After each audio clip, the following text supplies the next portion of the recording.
প্ৰখ্যাত সংগীত শিল্পী জিম মৰিছনৰ পুনৰ্জন্ম দেখি জুবিন গাৰ্গ। জিম মৰিছনৰ পুনৰ্জন্ম হিচাপে জন্ম লৈছিল নেকি হাৰ্টথ্ৰব জুবিন গাৰ্গে।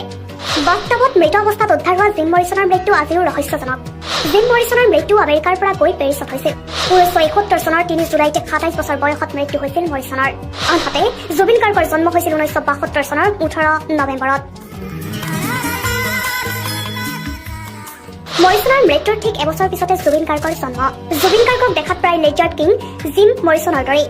জিম মৰিছন আৰু জুবিন গাৰ্গ দুয়োজনৰ মাজত আছে যথেষ্ট সাদৃশ্য। অসমৰ প্ৰাণৰ শিল্পী জুবিন গাৰ্গ আৰু আমেৰিকাৰ প্ৰখ্যাত সংগীত শিল্পী জিম মৰিছনৰ পুনৰ্জন্ম নেকি? হাৰ্টথ্ৰব জুবিন গাৰ্গে জিম মৰিছনৰ পুনৰ্জন্ম হিচাপে জন্ম লৈছিল নেকি?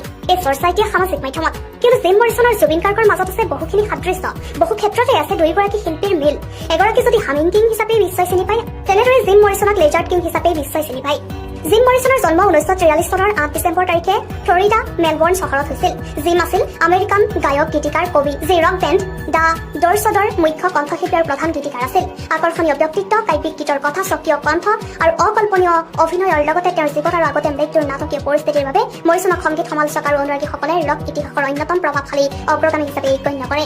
জিমৰ 1971 চনত কেৱল 27 বছৰ বয়সত পেৰিছত মৃত্যু হয়। বাস্তৱত উদ্ধাৰ হৈছিল জিমৰ মৃতদেহ। কৰা হোৱা নাছিল মৰণোত্তৰ পৰীক্ষাও। কাকতলীয়ভাৱে মৰিছনৰ মৃত্যুৰ ঠিক এবছৰৰ পিছতে অৰ্থাৎ 1972 চনৰ 18 নৱেম্বৰত জুবিন গাৰ্গৰ জন্ম হৈছিল। জিম মৰিছনৰ দৰে দেখাতো খাইলাখ একেই আছিল জুবিন গাৰ্গ।